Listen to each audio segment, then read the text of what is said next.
Hello friends and students, I am Dr. Suman Kumari from Government Polytechnic, Mirzapur. I taught physics to all my students. Today's topic is wave motion. आज हम बात करते हैं wave motion के बारे में। तो वेव मोशन के बारे में पढ़ने से पहले हम ये जान लें कि वेव क्या होता है। हिंदी में कहते हैं इसको तरंग गति।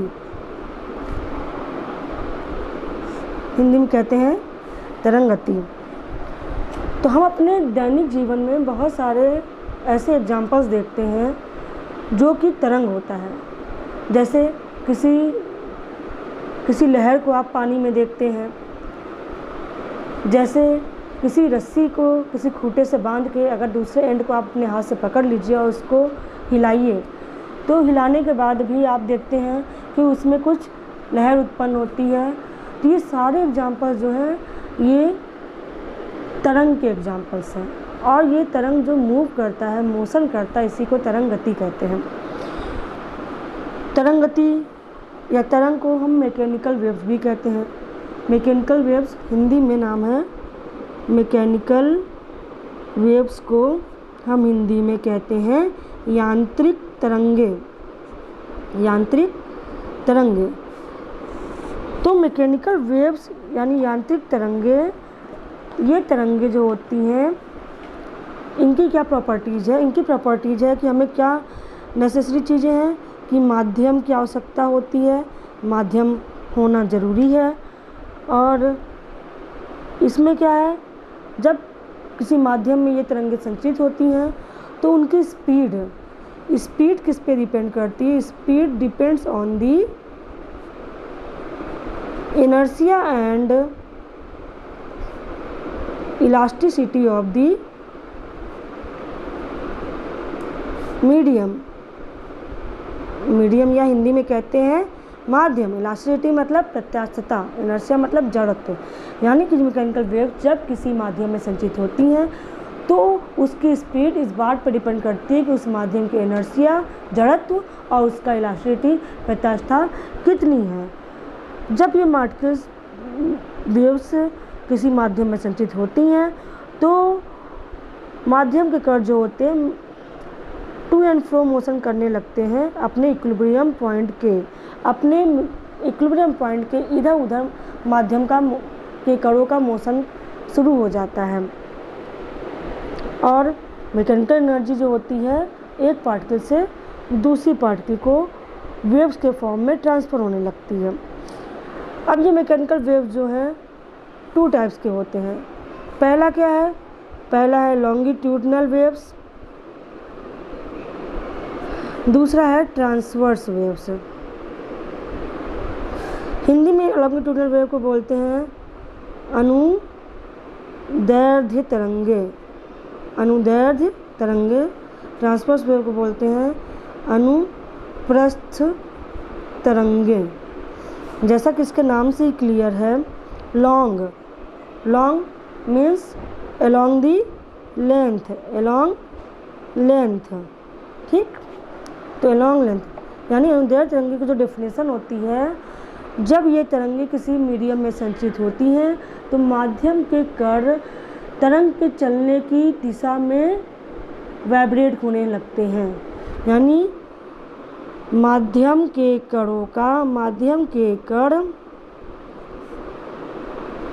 तरंग के चलने की दिशा में चलते हैं,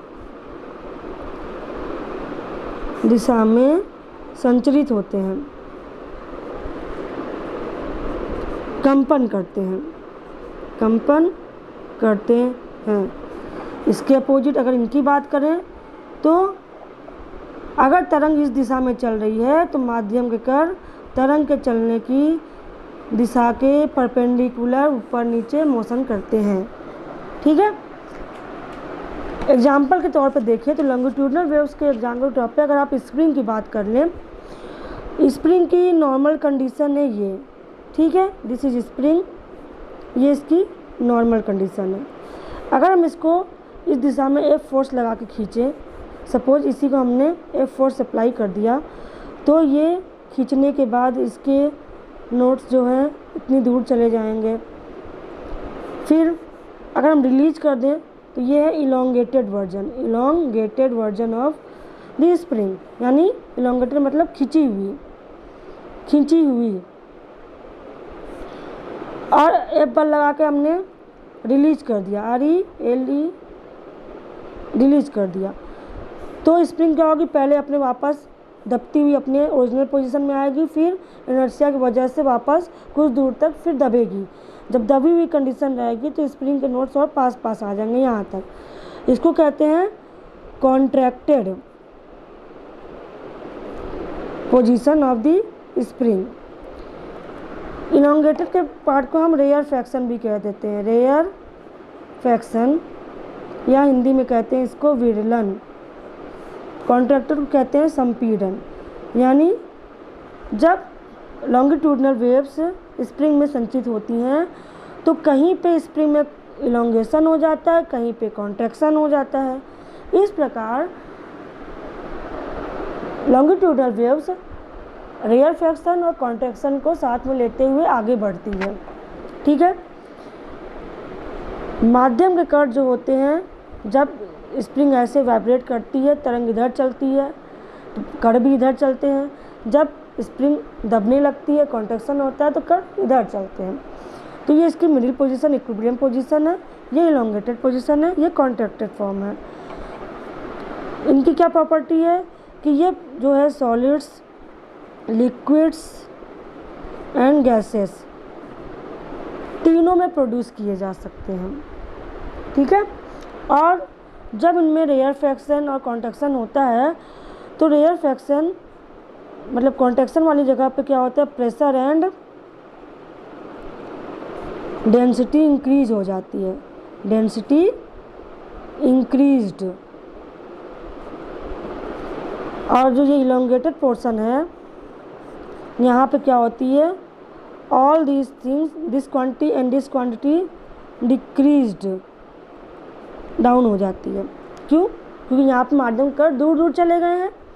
जब स्प्रिंग पास में आती है, माध्यम कण पास दब रहे हैं, इनके बीच में एयर की डेंसिटी भी बढ़ जाती है, क्योंकि पार्टिकल्स जितने कॉम्पैक्ट होते चले जाएंगे वहाँ पर डेंसिटी बढ़ती जाएगी और जितने दूर होते जाएंगे वहाँ पर डेंसिटी घटती जाएगी। तो ये तो हो गया लॉन्गिट्यूडनल पार्ट। अब हम बात करते हैं ट्रांसवर्स वेव। ये तो ट्रांसवर्स वेव में मैंने बताया कि पार्टिकल्स जो होते हैं माध्यम के, वो तरंग के चलने की दिशा के लंबवत कंपन करते हैं। इसका एक और एग्जाम्पल है ट्यूनिंग फोर्क। त्वरित द्विभुज होता है, आपने देखा होगा या नहीं भी देखा है तो कुछ इस तरह का होता है, ऐसे बना होता है। जब इसको किसी हम रबर पैड पर, ये रबर पैड कुछ ऐसा होता है, इस पर हम टक करते हैं तो इसके जो आर्म्स हैं ये इधर उधर मोशन करने लगते हैं। इधर मोशन करेगा तो इसका पोजीशन कुछ ऐसा हो जाएगा और वापस जब इधर आएगा तो इसका पोजीशन कुछ यूँ ऐसे हो जाएगा। ठीक है। इसको हम डार्क पे दिखा दें जिससे कि आपको कन्फ्यूजन ना हो। ऐसे हो जाता है। ये डॉटेड जो है इधर की तरफ मुड़ा है, फिर ओरिजिनल पोजीशन, फिर ऐसे न्यू ऐसे ऐसे ऐसे ऐसे मोशन करता है। तो इसके आसपास की वेव जो होती हैं, एयर के जो पार्टिकल्स होते हैं वो भी ऐसे ऐसे मोशन करने लग जाते हैं। तो ये हो गया लॉन्गिट्यूडनल वेव्स। ट्रांसवर्स वेव की बात करें तो ट्रांसवर्स वेव के बारे में बता दिया कि माध्यम कण जो होते हैं तरंग के चलने की दिशा के लंबवत कंपन करते हैं।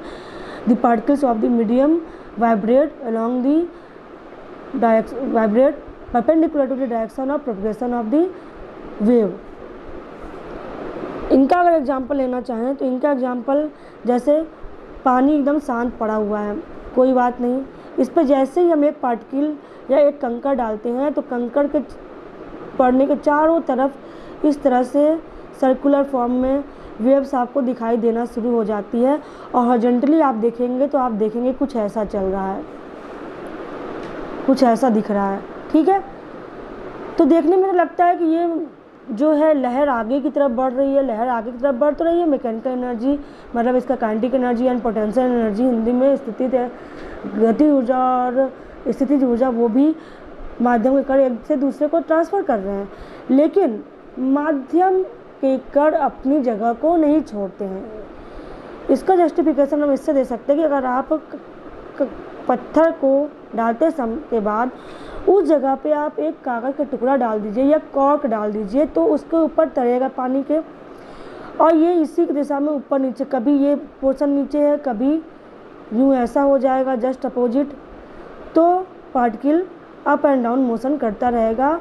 ये कॉर्क जो है, ये कॉर्क का टुकड़ा जो है आगे की तरफ प्रोपगेट नहीं करता है, जो सिद्ध करता है कि माध्यम कण अपनी ही जगह में रह के तरंग गति के चलने की दिशा के ऊपर नीचे मोशन करते हैं। यानी तरंग गति इधर चल रही है, तरंग की गति इधर है, लेकिन पार्टिकल्स की गति यूँ है। तो ये है ट्रांसवर्स वेव का एग्जाम्पल। ठीक है, अब इनके कैरेक्टरिस्टिक की बात करें तो इनकी कैरेक्टरिस्टिक ये है कि ये जो होते हैं can be produced in solids and surface of liquids, यानी लिक्विड की सतह पर प्रोड्यूस किया जा सकता है। और ये वेव जो चलता है प्रोपेगेट्स in the form of crest and TROUGH trough. अब ये क्रेस्ट एंड ट्रफ क्या है? ये तरंगति है, चल रही है, जो इसका टॉप मोस्ट पार्ट होता है दिस इज क्रेस्ट, जो डाउनवर्ड पार्ट होता है ये होता है TROUGH ट्रफ। ठीक, तो ये ट्रफ होता है।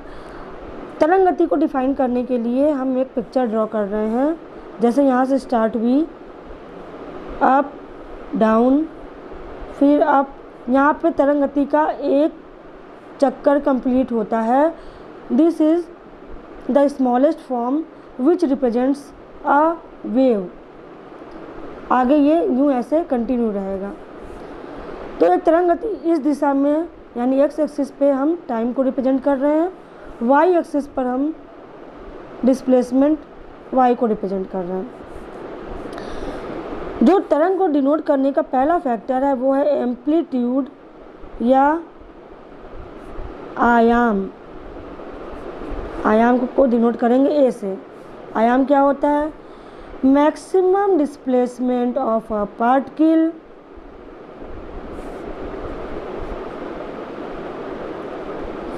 From its mean position. मतलब अपने मध्यमान स्थिति से एक और अधिकतम कोई भी वाइब्रेटिंग पार्टिकल जितना विस्थापित होता है उस दूरी को हम एम्पलीट्यूड कहते हैं। जैसे ये equilibrium, this is equilibrium position, साम्यावस्था है ये। इसके एक तरफ मैक्सिमम विस्थापन ये हुआ, दूसरी तरफ मैक्सिमम विस्थापन ये हुआ, मीन्स ये पॉजिटिव डायरेक्शन में एम्पलीट्यूड हुआ, ये निगेटिव डायरेक्शन में एम्पलीट्यूड हुआ। ठीक है, ये एम्पलीट्यूड है।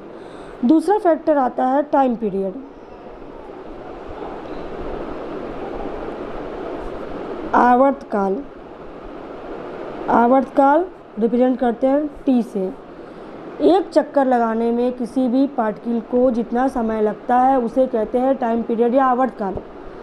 यानी ये है इसका एक चक्कर, इसके बाद फिर इसी चीज़ को रिपीट, यानी कि वेव के एक फॉर्म को रिपीट करने से पहले जितना टाइम फ्रेम होता है, टाइम होता है, उसे कहते हैं टाइम पीरियड या आवर्तकाल से रिप्रेजेंट टी से कहते हैं। तीसरा फैक्टर होता है फ्रीक्वेंसी। फ्रीक्वेंसी या हिंदी में कहते हैं आवृत्ति। सिंबल है FNNU। अलग अलग बुक्स में अलग अलग नोटेशंस मिल जाएंगे आपको। Frequency is the reciprocal of time period. अब इसको डिफाइन करना हो तो क्या डिफाइन करेंगे? इसको डिफाइन करने के लिए हम बोलते हैं कि इसमें क्या है, एक चक्कर में लगा टाइम, एक चक्कर में लगा समय, और इसमें क्या है, एक सेकेंड में कितने चक्कर होते हैं, यानी नंबर ऑफ साइकिल्स या चक्कर इन 1 second. This is called frequency. चौथा क्या है? वेवलेंथ। हिंदी में कहते हैं तरंग दैर्ध्य। इसका नोटिफिकेशन सिंबल है लैम्डा, ये भी ग्रीक वर्ड है। ये क्या है? एक प्रकार की डिस्टेंस नापता है, कहाँ से कहाँ तक। ये है क्रेस्ट, ये है दूसरा crest, crest number 1, crest number 2। ये क्या है? Trough number 1। ये क्या है? Trough number 2। इसको कहते हैं हिंदी में श्रृंग। इसको कहते हैं गर्त, जो गड्ढे में है गर्त, जो उठा हुआ है वो श्रृंग। ठीक, दो श्रृंगों के बीच की दूरी या दो गर्तों के बीच की दूरी को हम यहाँ से यहाँ तक की डिस्टेंस लैम्डा तरंगदैर्ध्य कहलाती है। Distance between two consecutive crest और ट्रफ इज कॉल्ड वेवलेंथ। दो श्रृंगों, दो क्रमागत श्रृंगों या दो क्रमागत गर्तों के बीच की दूरी को तरंगदैर्ध्य कहते हैं, और ये इसका मात्रक दूरी का मात्रक होता है, यानी यूनिट इज ऑफ लेंथ का मात्रक होता है। पांचवा फैक्टर है फेज। हिंदी में कहते हैं कला, नोटेशन है फाई। तो कला क्या होता है? ये बताता है किसी पर्टिकुलर समय में तरंग की स्थिति को बताता है। ठीक है। The factor indicating about the position and nature of vibrating particle during the wave propagation is called phase. यानी ये किसी भी समय में जब कोई तरंग गति किसी माध्यम में चलती है तो किसी पार्टिकल के किसी पर्टिकुलर टाइम पर उसके पोजीशन और नेचर ऑफ वाइब्रेशन को बताती है। इसको फाई से डिनोट करते हैं। ठीक है। फेज डिफरेंस को डेल्टा फाई कहते हैं। फेज डिफरेंस डेल्टा फाई से डिनोट होता है और ये किसी समय उसकी स्थिति और दिशा को बताती है। जैसे एग्जाम्पल के तौर पर हम बात करें, कोई तरंग है किसी समय यहाँ से स्टार्ट हो रहा है, सेम टाइप की तरंग है, ये यहाँ से स्टार्ट ना होकर ऐसे स्टार्ट हो रही है। ठीक है। तो देखा जाए इसको, अगर इसके ऊपर ओवरलैप करें तो ये तरंग यूँ ऐसे दिख रही है।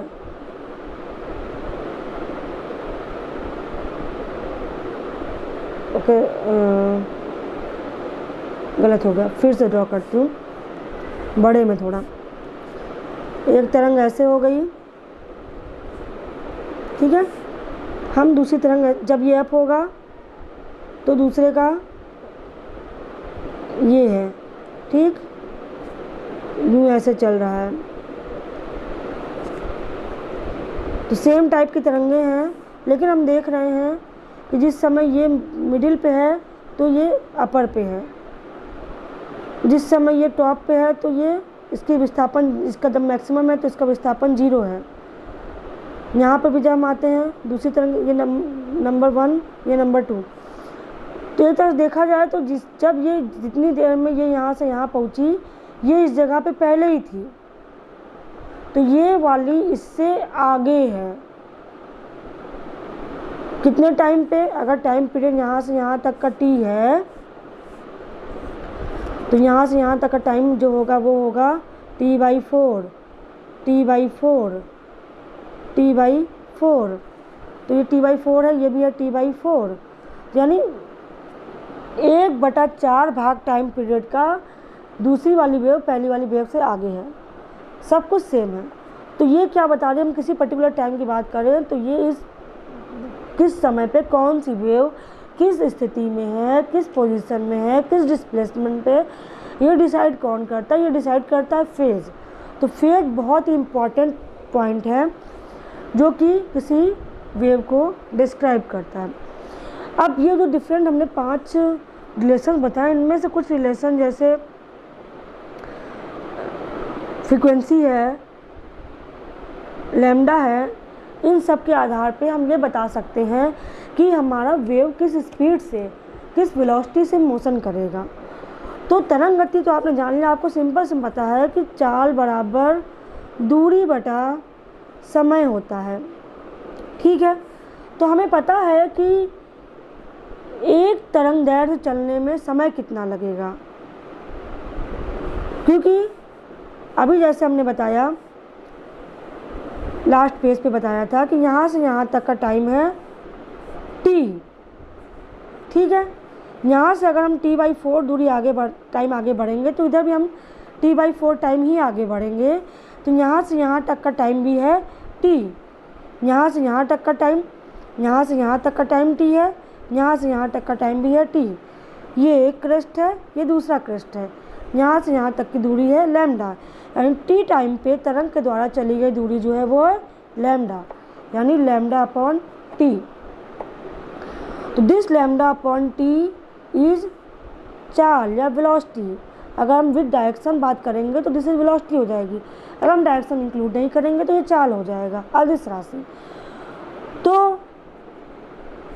Velocity of the wave is lambda upon t या n lambda, v equal to n lambda. This is the formula for the velocity of wave. Okay, if the wave velocity of a wave of frequency n is v1 and v2 and wavelength is lambda 1 and lambda 2 in medium 1 and medium 2 respective, then the formula becomes क्या? मान लिया कि दो तरंगे हैं जिनकी frequency same है और किसी मीडियम में ट्रैवल कर रही हैं, टाइम आगे पीछे कम ज़्यादा लग सकता है दोनों का। तो v1 equal to n lambda 1 हो जाएगा, v2 equal to n lambda 2 हो जाएगा, v1 equal to n lambda 1, v2 equal to n lambda 2। After dividing v1 upon v2 equal to lambda 1 upon lambda 2। This is the relation जिसको हम numerical आदि करने में इसका यूज होता है। थैंक यू वेरी मच दोस्तों। अगर आपको मेरी वीडियो अच्छी लगी हो तो कृपया मेरी वीडियो को लाइक करना, सब्सक्राइब करना और शेयर करना बिल्कुल नहीं भूलिएगा। नमस्कार।